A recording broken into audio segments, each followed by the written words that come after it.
Hola, ¿qué tal? Bienvenidos al estudio de la Carta a los Romanos que semana a semana, con el favor de Dios, estamos observando versículo a versículo y en esta sección titulada Obligaciones o deberes en el cristiano, y estamos estudiando el capítulo 13, en donde pues hay cantidad impresionante de enseñanza para aplicarla, para vivirla. Y bueno, pues en estos días que hemos estado observando verso a verso, nos ha hablado el Señor de cómo nos tenemos que comportar, la actitud que debemos nosotros de tomar ante las autoridades, así también como de la misma manera, pues nosotros cómo debemos de responder a quienes no son cristianos en algún momento de persecución, así también como nosotros cómo debemos de estar unidos en familia, como una fraternidad. Esto es hermosísimo porque la palabra fraternidad viene de fraterno, de amor entre hermanos, es lo que significa. Y bueno, pues vamos a estudiar con el favor de Dios un tema titulado Manifestaciones inmorales. Muy bien, vamos a dar lectura a Romanos capítulo 13, versículo 13, y vamos a ver si el tiempo nos lo permite, por lo menos de la lista que el apóstol Pablo menciona de los pecados o estas manifestaciones inmorales que ya no deben de estar en un cristiano, ¿verdad? Vemos en algún momento casos que pudiera por falta de oración, de dominio propio, una persona caer. Bueno, el Espíritu Santo lo restaura, pero ya un cristiano no debe de perseverar, ya no debe de vivir para el pecado. Muy bien, Romanos capítulo 13, versículo 13, la Biblia dice: andemos como de día, honestamente, no en glotonerías y borracheras, no en lujurias y lascivias, no en contiendas y envidia. Muy bien. Uno de los grandes de los grandes problemas, permítame la expresión, pero es una cuestión social, son las adicciones. Y pues lo vemos si nosotros levantáramos un censo a nivel nacional, que no, de hecho se puede consultar en el organismo que se dedica a ello, pues nos daríamos cuenta que las fracturas de los matrimonios entre no dar para el gasto o la manutención, entre ellos una fractura del matrimonio o una causal de matrimonio dentro de la sociedad es el maltrato, las adicciones, la falta de manutención. Y nosotros al ver la palabra de Dios nos damos cuenta que el Espíritu Santo nos enseña ya una manera de vivir correcta, sana, santa delante de Dios. Puesto que ya el Espíritu Santo mora dentro de nosotros, el Espíritu de verdad, el Espíritu de Dios, ese que se nos ha dado en garantía de que va a venir el arrebatamiento, que el Señor viene por nosotros, ese mismo, el Espíritu Santo que se nos ha dado para nosotros resistir al pecado, es el que nos enseña en la Biblia que ahora somos morada de Él.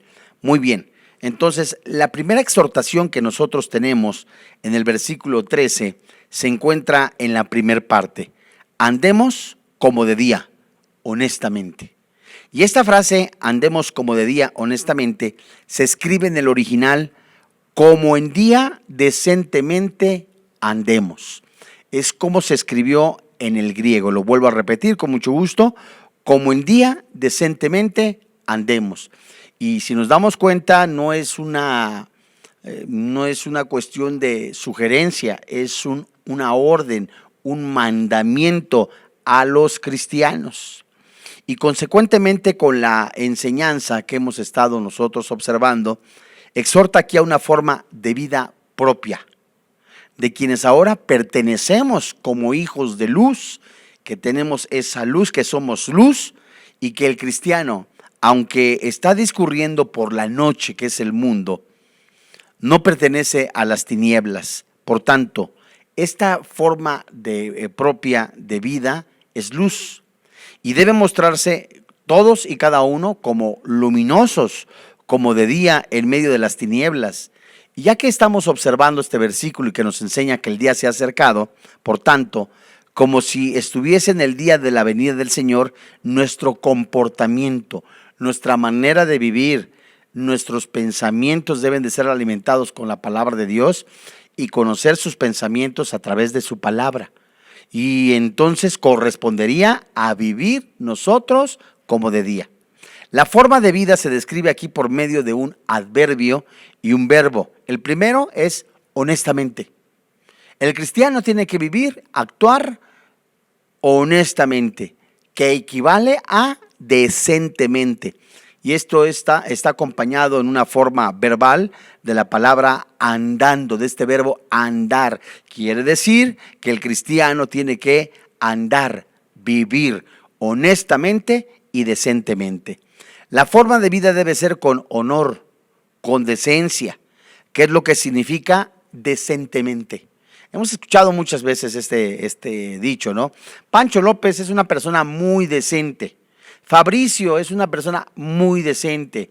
Leocadio es una persona muy decente. Eso apunta a que es honesto y quiere decir que es una persona aseada interiormente, limpia, con una compostura, con un adorno personal y también todo eso en el sentido espiritual. El versículo nos indica un estilo de vida, mis amados hermanos en la fe. Por consiguiente, los hijos de luz debemos y tenemos que tener un estilo de vida que se caracteriza por la decencia, la honestidad. En otras palabras, mis hermanos, que lo que decimos ser delante de Dios, ser hijos de Dios, debemos nosotros de vivirlo y de la misma manera testificarlos. Bueno, Pablo está describiendo dos grupos de acciones, lo que era normal en la vida disoluta que conocían los ciudadanos de Roma. Es necesario, mis amados hermanos en la fe, que nosotros andemos de día, honestamente, porque somos hijos de Dios. Y quiero comparar un pasaje que está en la primera carta a los tesalonicenses, en el capítulo 5, versículos 8 y 9, que escribiera Pablo a la iglesia en Tesalónica. Y dice la Biblia: pero nosotros que somos de día, los cristianos, que vivimos de día, que somos luz, seamos sobrios, quiere decir una mente abierta, despierta, habiéndonos vestido de la coraza de la fe y de amor, con la esperanza de salvación como yelmo.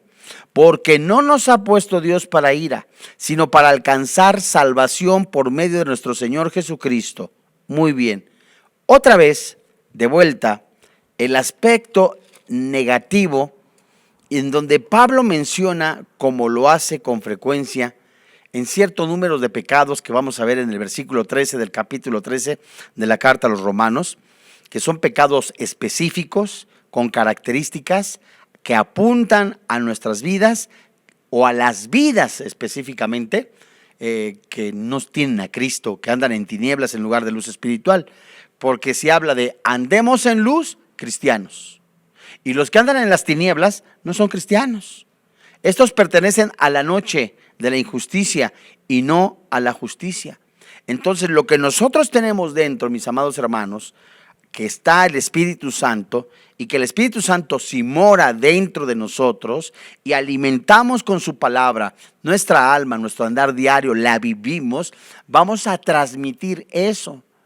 El dominio propio se va permítame la expresión, como a ensanchar, a crecer de tal manera que va a llegar un momento en que nosotros, totalmente gobernados por el Espíritu Santo, difícilmente, permítame el término, podemos volver a vivir como antes vivíamos, andando en borracheras, en lascivias, en lujurias, que aunque llegamos a resbalar y hay una restauración, el cristiano ya no regresa a la antigua manera de vivir, porque ahora es regenerado, nacido de nuevo, nueva criatura, es luz.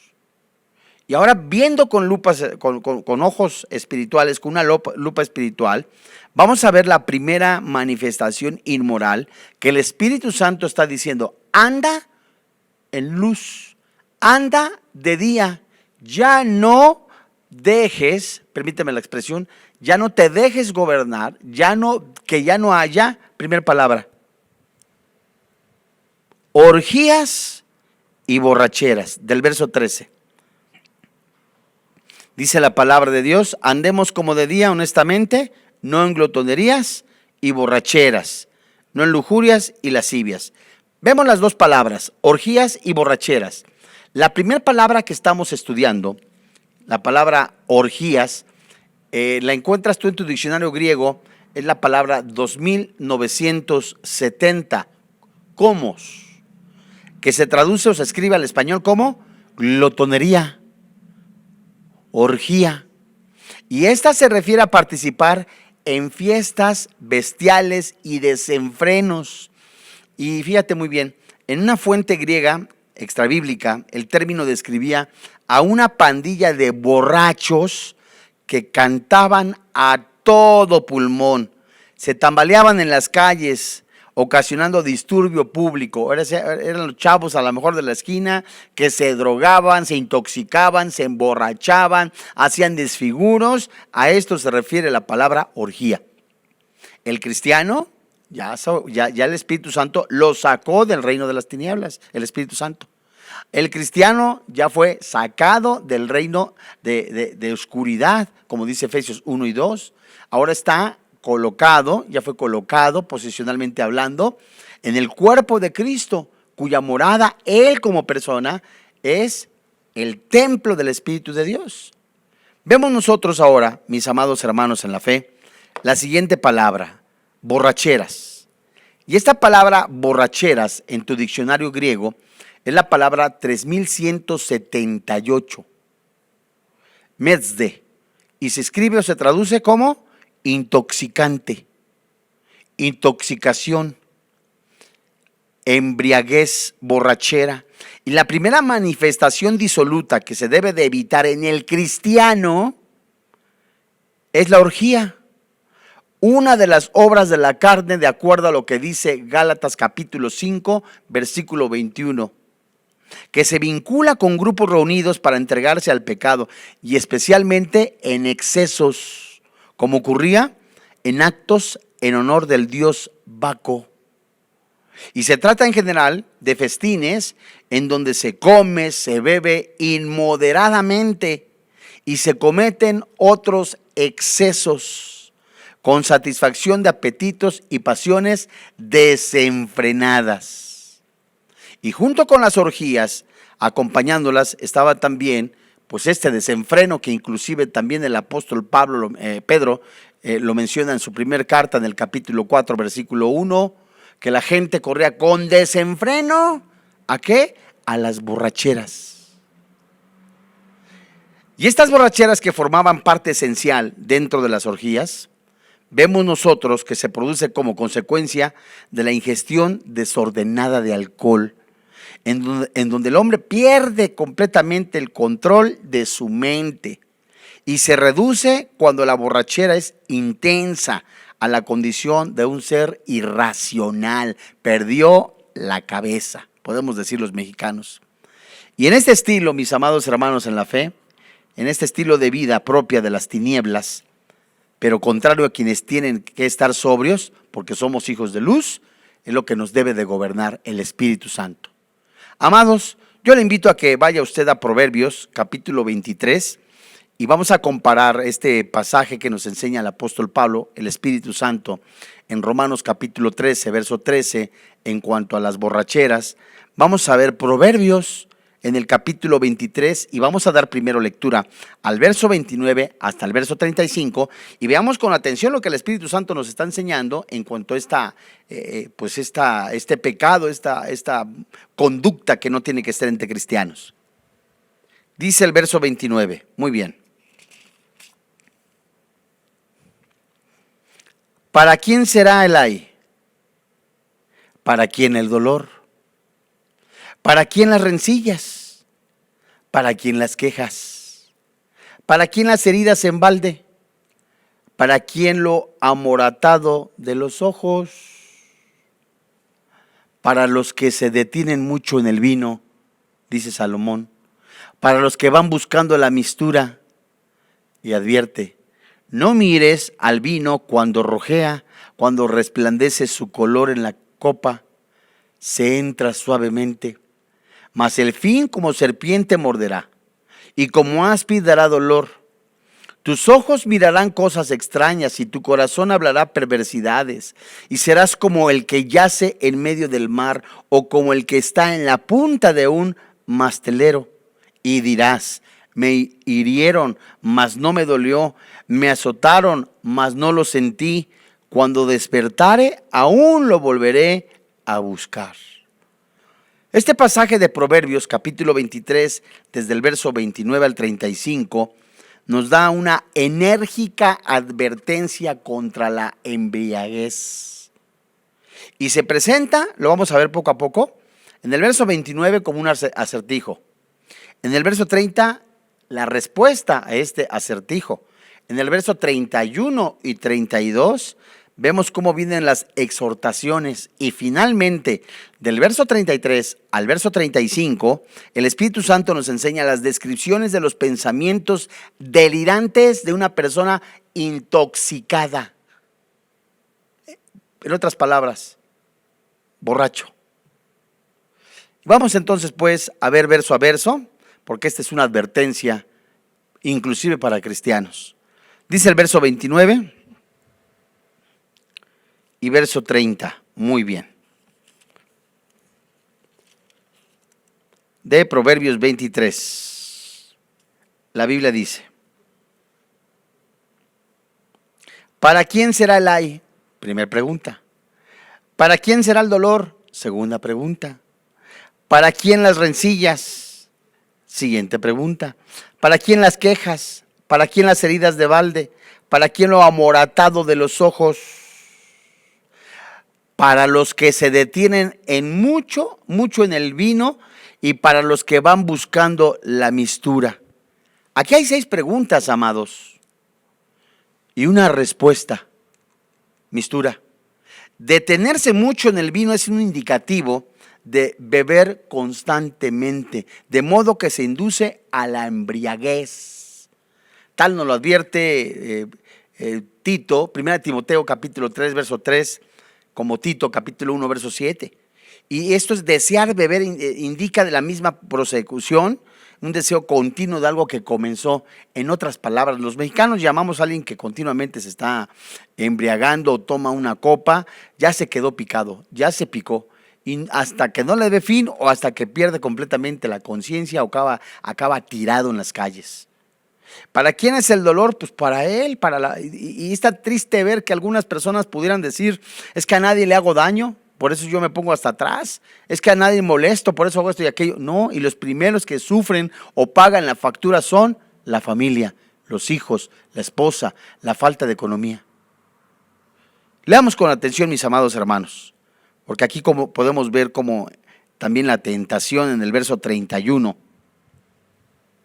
Dice la Biblia: no mires al vino cuando rojea, cuando resplandece su color en la copa, se entra suavemente, mas el fin como serpiente morderá y como áspid dará dolor. Podemos ver u observar la frase al vino cuando rojea. ¿Esto qué significa? Que está describiendo el vino cuando es especialmente deseable y más embriagador, quizá como bebida fuerte o mezclado solo con las especias y no con agua. Y en contraste con el vino nuevo, que se nos describe en Proverbios 3:10, el frasco, ¿verdad?, no fermentado y con menor grado de fermentación. ¿Qué te quiero decir? El vino nuevo es totalmente diferente al que se usaba para embriagarse. Ahora es tan triste porque hay personas ya que están con una adicción, con ese pecado, y que son bebedores constantes, bebedores que a diario lo hacen. Pueden decir: es que no puedo soltar el alcohol, no puedo soltar alguna bebida intoxicante. Tan solo con verla les despierta, o tan solo con oler les despierta ese deseo. Así que muchas veces alguna persona pudiera decir: oiga, ¿yo puedo tomar una copa de vino? La respuesta es, como dice la palabra de Dios: no lo mires. ¿Tuviste problemas? Hago un pequeño paréntesis. ¿Tuviste problemas en tu vida anterior con el alcohol o con alguna bebida? Pues que inclusive pudieras tomar inclusive con los alimentos, ¿no? Pero a ti te causa problema. La sugerencia es: no lo hagas, no bebas, no tomes, porque no te vas a poder contener, ¿verdad? Entonces, amados hermanos en la fe, eso es algo que nos está llamando el Espíritu Santo como un foco, como una advertencia, como una señal que nos está diciendo: detente. El verso 32 nos dice: mas el fin como serpiente morderá y como áspid dará el dolor. Describe lo que nosotros conocemos los mexicanos como la cruda. En Colombia le llaman el guayabo y en otras partes se le conoce también como la resaca. Después de que se intoxicó tantas horas que estuvo la persona, ¿cómo amaneció? ¿Cómo despierta? Con la resaca, con la cruda. Pero también sus consecuencias son destructivas, mis amados hermanos en la fe. Fíjese usted, hace muchos años yo trabajaba ahí por Paseo de la Reforma acá en México, hace como unos 30 años creo yo, era yo mensajero. Entonces nos tocó ver un incidente muy triste porque veíamos a la persona abajo del edificio donde estaba la oficina donde nosotros trabajábamos. Había un puesto de periódicos y este puesto de periódicos era una persona muy próspera. En un tiempo empezó a agarrar la tomadera. Dios mío, le hablamos de Cristo, le hablamos de Cristo. Agarró la tomadera y ya era diario, ya daba un aspecto triste. La persona ya llegaba, como dice la Biblia, ¿no? Destructivo. Diario tomaba, diario ya estaba desasiado. La esposa tuvo que tomar las riendas de los negocios porque tenía 2 negocios muy grandes de periódico, y eso trae como consecuencia tristeza a la familia. Y esto empieza a haber desunión, empieza a haber tantas cosas que Dios quiere evitar en la vida de todas las personas. Y con mayor razón, a los que somos hijos de luz, nos recuerda que de ahí nos sacó el Señor o de alguna otra consecuencia que separa al hombre de Dios, que es el pecado. Bueno, vamos al versículo 33. Dice la palabra de Dios. Acá es cuando vamos a ver los pensamientos delirantes de un borracho, que ya piensa cosas, por eso luego son los pleitos entre personas que están tomadas, empiezan a decirse cosas, malentendió, ya está delirando, tiene pensamientos que nada que ver, y la Biblia nos los describe. Verso 33, tus ojos mirarán cosas extrañas, y tu corazón hablará perversidades. En este verso 33 el Espíritu Santo nos está diciendo que el delirio y la distorsión de la realidad forman parte de la desgracia, experiencia de un borracho. Entonces ya está viendo cosas que realmente no son reales, pensando cosas que no son reales. Y tan es que de la nada se agarran a trancazos, a golpes y hay un pleito ahí. Fíjese, ¿qué más nos advierte el verso 34?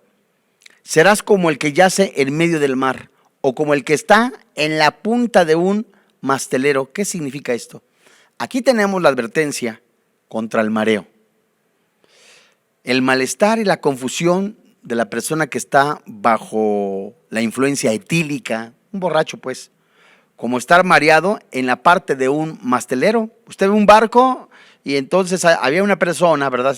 Históricamente hablando, era el que estaba anunciando con su mirilla qué era lo que se aproximaba o qué había, pero había un mareo natural por causa de estar arriba. Pues la persona que acababa ahora sí que mal como un borracho, por un mareo natural de las olas del mar, describe la Biblia como en el punto mayor de oscilación de una nave, así como está así es una persona que está tomada. No se puede contener, el caminar no es como debe de ser, la plática no es coherente, sus pensamientos no son atinados, o sea, de verdad es una tristeza para un ser humano. Y el verso 35, mis amados, dice, y dirás, me hirieron, mas no me dolió. Me azotaron, mas no lo sentí. Cuando despierte, aún lo volveré a buscar. La falta del sentido del borracho es tan severa que el primer pensamiento que tiene al despertar es repetir su licencioso y peligroso pecado. ¿Qué dicen los mexicanos? ¿O qué decíamos en algún momento antes? Pues vamos a seguirla, vamos a curárnosla, vamos a curar el guayabo. Y se seguía en otro tiempo. Esto es lo que dice la palabra de Dios. Pues sí me puse hasta atrás, sí estuve mal, pero ¿sabes qué? Nada, ya no pasa nada. Y luego sacan frases, no mataste, no hiciste, no dijiste nada de esto, estás bien. Entonces empieza una callosidad en el corazón y en su mente que se empieza a cauterizar y ya no hace caso de la advertencia de Dios. ¿Cuántas familias han sido destrozadas por la intoxicación del alcohol? ¿Cuántas familias están padeciendo económicamente porque el padre o la madre se embrutecen en el alcohol, en las drogas y los niños son los que la padecen. ¿Cuántas familias, por consecuencia del alcohol, de la falta de amor que tiene la persona, el padre o la madre, que se deja llenar de intoxicación y se olvida? Y vemos que cuando ya empiezan las famosas amnesias, ya es algo grave en la persona que está viviendo y padeciendo eso. Porque pues no me acordé de lo que hice ayer, no me acuerdo de lo que hice tampoco antier, eso ya es gravísimo. Hay tiempo, hay esperanza para aquel pecador arrepentido que viene a los pies de Jesús. Si usted está escuchando este mensaje, no es casualidad, el Espíritu Santo le está llamando a un genuino arrepentimiento, a valorar lo que el Espíritu Santo, que lo que Dios le ha dado, que se llama vida. Si es un cristiano que está batallando con estas cuestiones, Dios mío, valore lo que el Espíritu Santo hace en su corazón, en su vida, con la palabra de Dios, con la meditación de las Escrituras. Valore a su familia, a su esposa o su esposo. Pero déjese llenar por el Espíritu Santo y como buen cristiano pelee la batalla de la fe. Muy bien, vamos a regresar a Romanos capítulo 13, en el verso 13. Y dice la palabra de Dios, 13:13. Andemos como de día, honestamente, no en glotonerías y borracheras. Ahora los siguientes, no en lujurias y lascivias. Lujurias y lascivias también están muy relacionados. Aquí la palabra lujurias no se traduce forneia. El término griego más común para hacer referencia a la inmoralidad sexual, sino que esta palabra, la palabra lujurias, es la palabra 2845 coite, que hace referencia literal a una cama o dormitorio, mis amados hermanos, con una persona de sexo opuesto. Ahora, lo terrorífico es con otra persona del mismo sexo. Romanos 1, del 16 al 32. Y en el Nuevo Testamento la palabra se emplea por igual con referencia al hecho matrimonial honroso. Hebreos 13:4.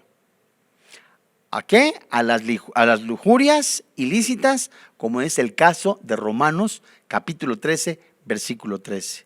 Amados hermanos, esta palabra lujuria, que hace referencia literal a la cama dormitorio, que tiene una connotación actual de ir a la cama, ya es muy común en una sociedad corrompida y completamente atestada de pecado, como lo es hoy en esta sociedad. Ya Pancho en el primer encuentro se va con Pancha, Fabricia se va con Fabricio, o Ruperto se va con Arturo. O sea, ya es de veras, estamos llegando como lo expresa el Señor Jesucristo en Lucas capítulo 17, la segunda venida de Sodoma. Y esto es impresionante porque ya no hay un freno. Ya estamos viendo categóricamente cómo por cualquier cosa, permíteme la expresión, una mujer u un hombre se venden, o por una copa, o por un aumento de salario, o por caerle bien a fulano, o por caerle bien a mengano. Ya se dan el acostón, perdóname la expresión, y eso es algo triste porque ya no hay una valía de la persona. Por otro lado, mis hermanos, lascivias es la traducción de la palabra 766. Lascivias, 766, aselgia, que tiene el significado básico de exceso desvergonzado y ausencia de moderación. Y al igual que la lujuria, se empleaba casi de manera exclusiva con referencia a las inmoralidades sexuales desenfrenadas y a las concupiscencias libidinosas desinhibidas. Dios mío. Y se refiere al tipo de libertinaje y depravación sexual que caracterizan gran parte de la sociedad moderna y que muchas veces se exhibe con impudor como una marca de distinción. Esto es tristísimo. En otras palabras, es normal y hablo entre paréntesis, con comillas, entre personas no nacidas de nuevo. Es normal tener una aventura sexual, es normal que si primero antes de casarnos, pues nos conocemos, ¿verdad? Tenemos relaciones sexuales y si no nos gustó, pues nos dejamos. Es normal ahora cambiar fotos, es normal los famosos pack, es normal. Dios mío, no ante los ojos de Dios. Y estamos viviendo un mundo, amados hermanos, en la fe, literal, como lo expresa la palabra de Dios, como en los días de Noé y los días de Lot. Y en ambos casos, Lucas, el doctor Lucas, escribe de los labios del Señor Jesucristo que antes de la segunda venida del Señor Jesucristo, tal descomposición de la sociedad será como en los días de Noé, como en los días de Lot. Comían, bebían, se casaban, se daban en casamientos. Malo eso no, lo malo era que el apetito sensual en su estómago los dominaba. Y era tal el caso que es increíble ver ante la luz espiritual de Génesis capítulo 19, Génesis capítulo 6, que el Espíritu Santo está diciendo, en el caso de Noé, en el caso de Lot, cómo estos hombres, aún quedándose ciegos, que querían tener relaciones sexuales con los ángeles, con hombres, querían tener relaciones sexuales con hombres y quedándose ciegos, estiraban la mano para poder abrir la puerta. ¡Qué necedad! Dicen en el mundo, ves la tempestad y no te hincas. Ahora, Dios mío, acabamos de pasar algunos días las famosas marchas. Dios mío, las personas se pueden manifestar como quieran en el orden que establecen las autoridades, pero nunca afectando la moral de la familia. Y eso es gravísimo. Eso es tristísimo. ¿Por qué? Porque literalmente ante la luz de la palabra de Dios estamos viendo que el mundo se está colapsando. El mundo se está hundiendo. El mundo está descompuesto. Y nosotros somos la sal. Y esa sal detiene un poco la descomposición de algún producto. Y esa sal tiene que salir a las calles, no enjuiciar, a predicar las buenas nuevas. Y si vemos hermanos en la fe, hermanos cristianos, hermanos que nos hemos visto que en algún momento nacieron de nuevo, el Espíritu Santo nos los ha hecho ver con ojos espirituales y han resbalado, los que son espirituales, dice la palabra de Dios, levántenle, restáurenle, no lo pisen. Estamos viendo el cumplimiento de la palabra de Dios, santos hermanos en la fe, como el corazón de los hombres se está engrosando por haberse multiplicado la maldad. Era habitual la práctica de fornicación en el sentido más amplio de la palabra cuando se celebraba una orgía. Me estoy regresando a Romanos. Acompañada de borrachera. Híjole. No. O sea, ya conquistaste a Fabricia ahí en la oficina. Ya te llevaste tu botellita. Ahora el desenfreno, dale, no te importa tu esposa, no te importan tus hijos, no te importa lo que vaya a suceder. ¿Por qué? Porque eres un egoísta. Solamente estás pensando en ti, en satisfacer ¿qué? Tus deseos e instintos carnales. Amados santos, unido al vicio anterior de esta, también la lascivia, este desorden pecaminoso, manifiesta desenfreno, indecencia y en general prácticas inmorales de alto grado. ¿Qué? Las lascivias. Dios mío, si vemos que uno de los rasgos que dice Pedro, que dice Judas, Pedro en su capítulo 2 de su segunda carta, Judas en su libro, que los hombres que no son cristianos, los falsos maestros, tienen los ojos llenos de adulterio, seducen a las almas inconstantes, son abusivos, rabos verdes, vergüenza les debería de dar. Ahora se estila, Dios mío, esto es vergonzoso para la sociedad que estamos viviendo. Que una jovencita de 20 años, que una jovencita de 23 años esté buscando un adulto de 50, 60 años, porque en su interior pudo haber pasado esto. No tienen una imagen paterna. Ahora, para sacarle el dinero, y ella, ¿qué sucede? Se está prostituyendo. Ahora, ¿qué cabeza tiene una persona cuando tiene 50, 60 años, anda con una jovencita de 20 años? Dios mío, ¿en qué cabeza cabe? Degenerado, Dios mío. Y que nada más la busca para las aventuras, como si fuera un catálogo de inmoralidad. Amados hermanos, el apóstol Pedro vincula la lascivia a la conducta desvergonzada de Sodoma y Gomorra. Y lo puedes comparar en la segunda carta de Pedro, en el capítulo 2, verso 18, que también lo hace el apóstol Pedro, y en la que destaca dentro de esas prácticas la lascivia. Está pegadísima, está ligadísima y tiene también el significado de homosexualismo. Está ligada. Amados, de verdad estamos viviendo tiempos finales. Y el Espíritu Santo, en boca de profetas, me refiero a los que exponen la palabra de Dios, de mensajeros que el Espíritu Santo usa, está saliendo a las calles y dentro de la iglesia diciendo: ven a Cristo Jesús, abandona tu pecado.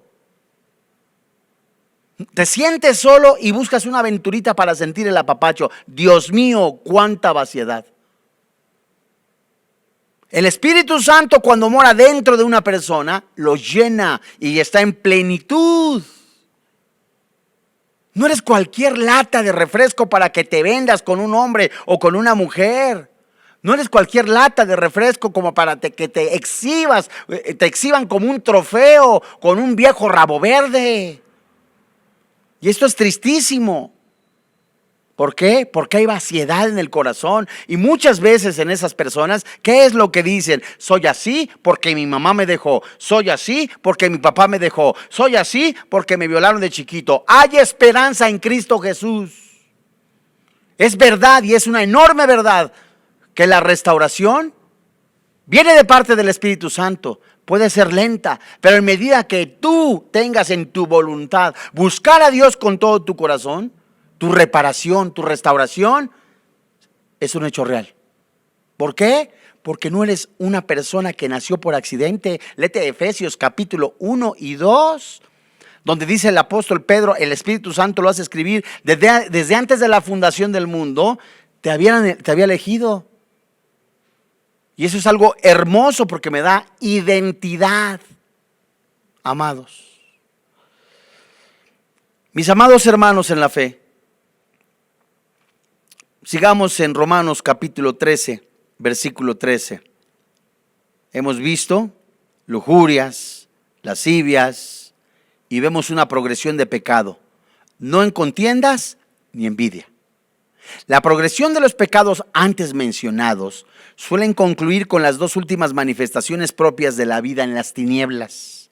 La palabra contiendas es la palabra 2054 eris y se refiere a altercados, riñas, trifulcas y enemistades persistentes, y refleja un espíritu de competitividad antigonista que pelea con otros para hacer las cosas de modo y salir ganando sin importar el costo personal ni los daños causados a los demás, y se producen por un deseo profundo de prevalecer sobre otros. ¡Qué tristeza! No me importa si piso, si aplasto a Macario, a Ruperto, a Saturnino, pero yo quiero ser aquí el patrón. Ándale, fíjate nada más. No me importa si meto en chismes a Fabricio o si meto en chismes o lo calumnio a Rupertito. A mí no me importa, pero yo aquí, decimos los mexicanos una frase coloquial: mis chicharrones truenan. Ah, mira, eres un traidor, fíjate.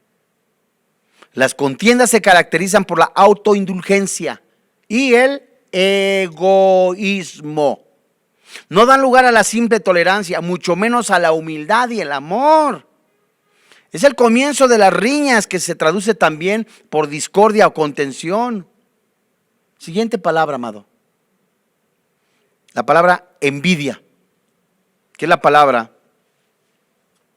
2205. Envidia, celos con Z. Y se derivan nuestras palabras celo y celoso, que con frecuencia tienen una connotación positiva. Pero acá en Romanos 13:13 la tiene negativa. Porque también se utiliza en el original del griego, del Nuevo Testamento, en el sentido positivo. Ahora mira, antes en esta misma carta, Pablo habló de ciertos judíos no salvos que tenían celo de Dios, sin conocimiento suficiente ni dirección correcta. Eso está ahí en Romanos 10:2, que tienen celo, pero no conforme a ciencia. También lo explica en Filipenses.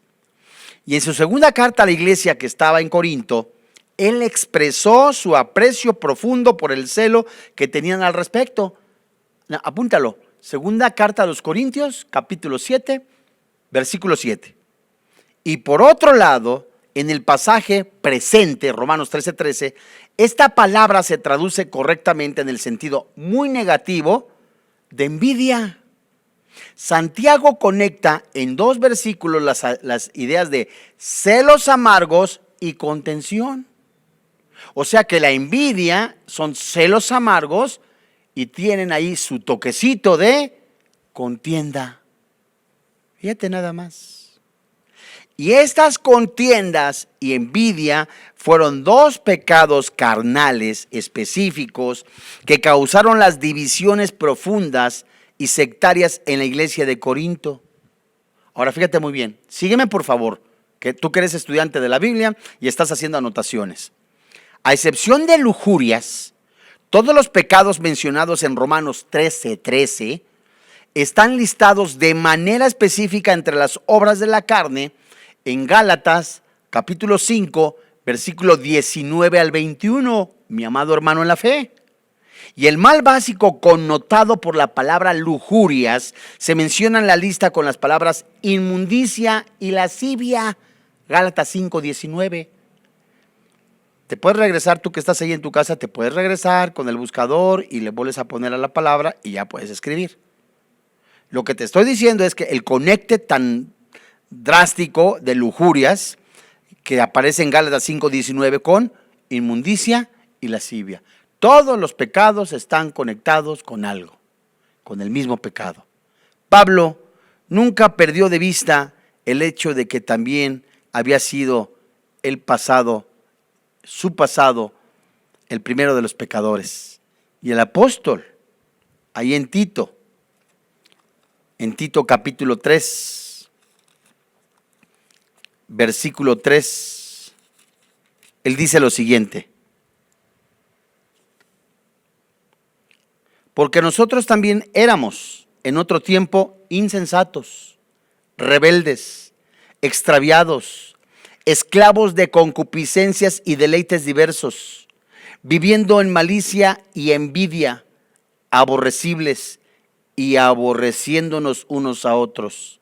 Pero cuando se manifestó la bondad de Dios, nuestro Salvador, y su amor para con los hombres, nos salvó no por obras de justicia que nosotros hubiéramos hecho, sino por su misericordia, por el lavamiento de la regeneración y por la renovación en el Espíritu Santo, el cual derramó en nosotros abundantemente por Jesucristo nuestro Señor, para que justificados por su gracia viniésemos a ser herederos conforme a la esperanza de la vida eterna.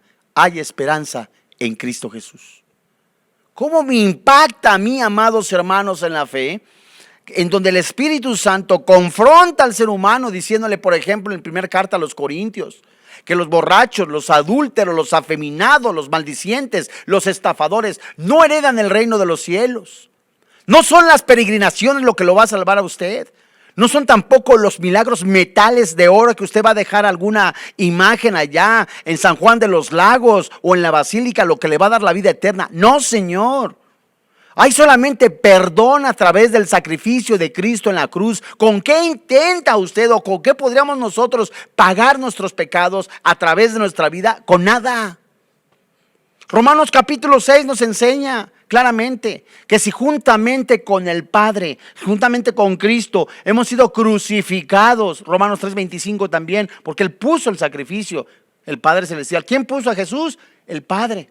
Y si juntamente nosotros vemos nuestra miseria espiritual, que no es por ritos ceremoniales, lo explica muy bien Pablo en la carta a los Filipenses en el capítulo 4 y en el capítulo 3, si Pablo y el Espíritu Santo nos están diciendo, sabes, no es por obras para que nadie se gloríe, Efesios capítulo 2, versos 8 y 9, no es por obras, no es por peregrinaciones, no es porque doy el sobre más gordo al cura, hasta inclusive al pastor o a alguien con lo que me voy a salvar. No, Señor. Únicamente el sacrificio de Cristo es el que nos puede redimir, porque no hay otro nombre dado a los hombres en que podamos ser salvos. Y esta oferta está vigente. Dijo el Señor Jesucristo: venid a mí todos los que estáis cansados y trabajados. Vengan a mí, que si sus pecados fueran negros, yo los voy a limpiar con el poder de mi sangre, dice el Señor Jesucristo. Es tiempo de venir a Jesús.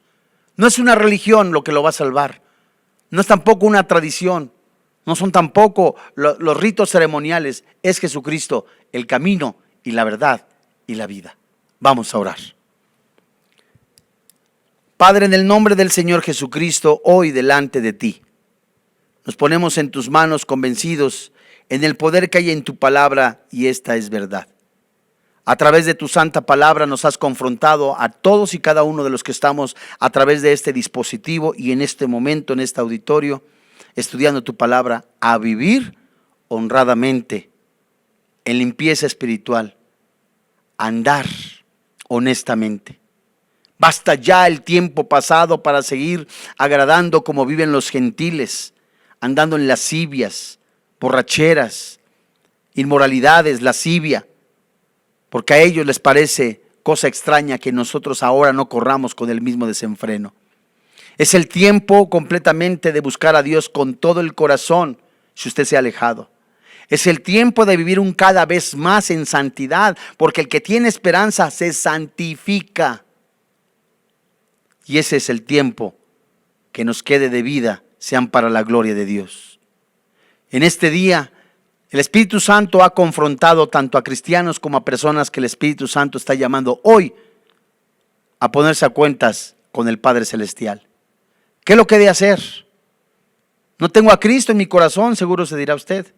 Ya de verdad quiero tener una vida nueva y andar en los caminos de Dios. Primero reconozca su pecado. Reconozca que la paga del pecado es la muerte, pero el regalo de Dios es la vida eterna. Reconozca que única y exclusivamente el sacrificio de Cristo en la cruz es el único que redime a todo pecador arrepentido. Reconozca que el Espíritu Santo levantó de entre los muertos al Señor Jesucristo y que le resucitó dándole vida eterna a todo aquel que recibe a Jesús. Si es de esa manera, yo le suplico con todo su corazón, con todo mi corazón, que usted incline desde ahí donde está usted y incline su cabecita y haga esta oración. Señor y Dios, reconozco que soy pecador, que la paga del pecado es la muerte, mas tu regalo es la vida eterna. Creo que Jesús se puso en mi lugar. Él recibió el castigo que yo merecía. Su Santo Espíritu lo levantó de entre los muertos, venciendo a la muerte, venciendo el infierno, venciendo el pecado, venciendo al mundo, y por su Santo Espíritu dándome vida eterna y la esperanza de la glorificación. Hoy te doy gracias, Padre, por el regalo de la vida eterna en Cristo Jesús. Amén. Si usted recibió a Jesucristo como su Señor y como su Dios, le damos la honra y la gloria a nuestro Padre Celestial, quien permite la transmisión de estos programas, de estos estudios bíblicos, para seguir creciendo en santidad y exaltar el nombre del Señor Jesucristo y las almas vengan a un genuino arrepentimiento. Si usted recibió a Jesucristo y nos lo quiere hacer saber, pues a través de los medios cibernéticos, para que nosotros estemos orando por usted.